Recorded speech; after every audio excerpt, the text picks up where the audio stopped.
And we had, very lucky, we had Ike Barinholtz's father. Who plays the judge. Who plays the judge, who wanted to be an Fantastic. actor when he was young, but then he said that that's not realistic, and he was a defense attorney for his whole career. So he knew the legalese and the speak in the court. So anytime he would get suspicious, Jake Szymanski, the director, would say, okay, guys, we got to pull it back a little bit. And we would find little moments to push the comedy beats that were written in the script.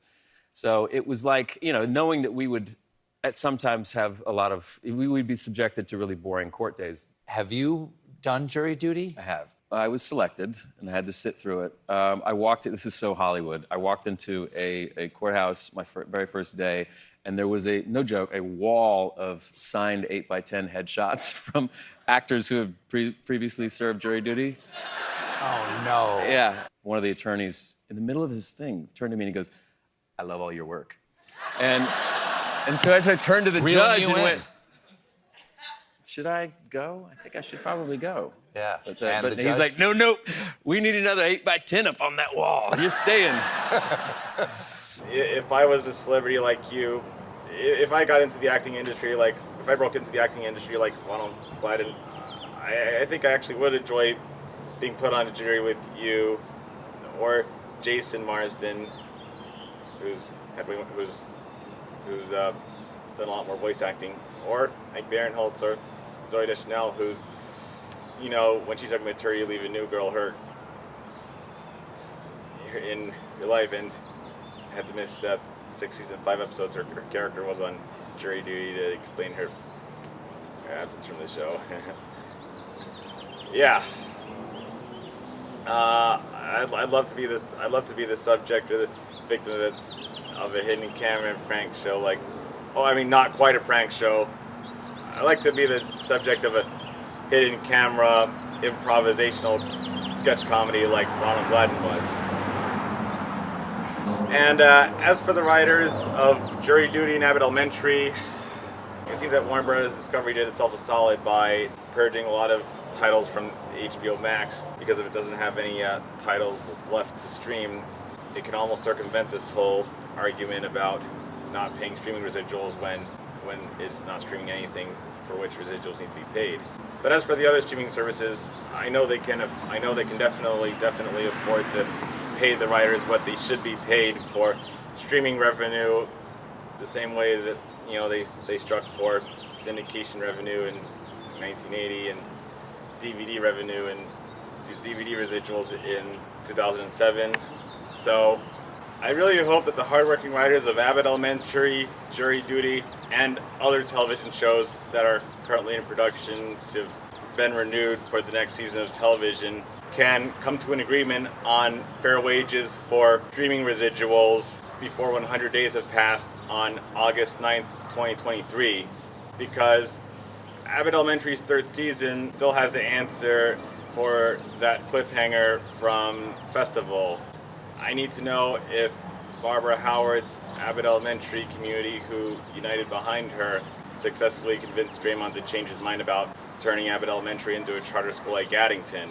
Legendary has resources Abbott just does not. Then why don't you spend that money on Abbott? Help us make this school better, since you care so much.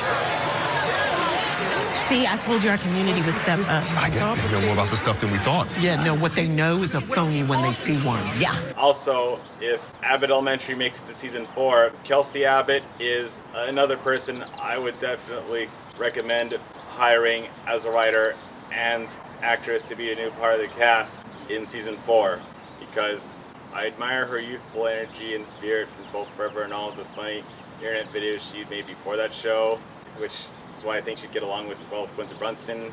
And I also definitely think that Kelsey Abbott deserves a better writing and acting gig to get as far away as possible from her tainted memories of Julia Vickerman. Shut up! Sorry. Also because I just think it's a funny coincidence that she shares a last name with Willard R. Abbott Elementary, but the important thing is the writers of Abbott Elementary and other current television shows need to negotiate for better pay on streaming service residuals, especially if they already had their stuff deleted from HBO Max. But I know the writers of Velma are the exception. Velma's writers were anything but hardworking. Yet the hate watching for their show is the only thing at this point that could save Warner Brothers Discovery and help it pay off its debt. They're writing characters, they're writing scenes, they're writing dialogue. It's exactly the same as television writers for the same amount of time, but they get paid a fraction of the cost. You should check and see if we're going to be in the studio audience of The Late Show with Stephen Colbert on May 1st. I cannot overstate how lucky my mom and I were to have ordered free online tickets to the first episode of the 10th season of Late Night with Seth Meyers and the last episode of the 8th season of The Late Show with Stephen Colbert before the 2023 writer's strike started. Not only did you win an Emmy for writing, the show won 3 Emmys overall. Was it a fun night? So fun. You were there. I was. Part of the fun tonight was getting to see you. Always a treat. But, you know, that was my first time at the Emmys, period. We're going to talk about the show Jury Duty, but first I just want to tell you how grateful I am to you that the show exists, because I was in a bad mood this weekend. I worried about the WGA strike possibly happening. Sure. And I said to Evie, let's just watch something really funny. Here, Jury Duty's good. We watched all 8 episodes in one sitting. Writers, thank you for your patience and letting all the people who ordered May 1st tickets to late night talk shows like Seth Meyers and Stephen Colbert to fulfill those tickets. And thank you very much for giving us one final show before the strike occurred and put everything and everyone on pause. To the writers of Jury Duty, thank you for writing such a great show that thankfully didn't incur a lot of hard work for you when you just had scripted beats and let all the actors improvise their own dialogue. And even though Alan Barinholtz had very few other acting credits before Jury Duty, I really enjoyed getting to see how he shines on his own as a comedic actor, and because I enjoyed watching his son Ike Barinholtz in the Mindy Project and hearing his voice in Bless the Hearts. And it's very fun to see his dad Alan Barinholtz be the star of another comedic show like them. I also see a lot of Ike Barinholtz in his father Alan, especially in the face and comedic timing. We should be able to say, hey, I'm making more money now than I was making 10 years ago, because that's how careers work in every industry. Somehow Palpatine returned. And to the Abbott Elementary writers, you are absolutely correct, Brittany Nichols. Television writers, as well as movie writers, definitely deserve to be paid more than what they were paid 10 years ago, not less. You deserve, you know, the residuals you already struck to fight for home media releases and syndication. You also deserve to be paid the same quantity of residuals for streaming services, because every streaming mega corporation that isn't Warner Bros. Discovery can definitely afford to give up a few $1 billion for all of you hardworking writers who generated all that streaming revenue for them in the first place, except for the not so hardworking writers of Velma. But for the Abbott Elementary writers who definitely had to put a lot more work into and effort into their writing than the Jury Duty writers who let the actors improvise stuff.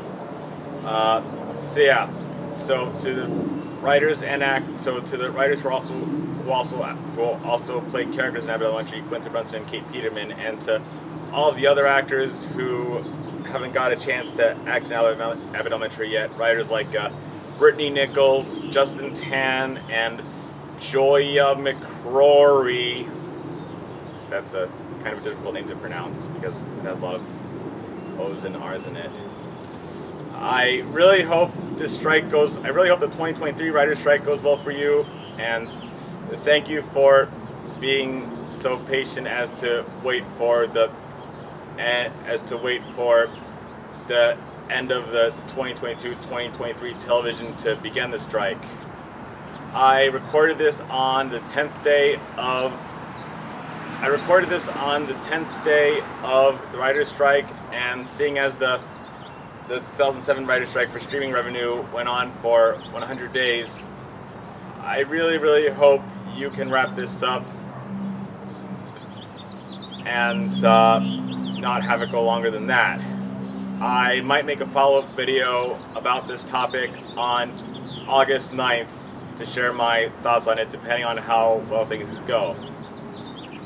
But until next time I talk about this writer's strike or jury duty or Abbott Elementary, I would just like to say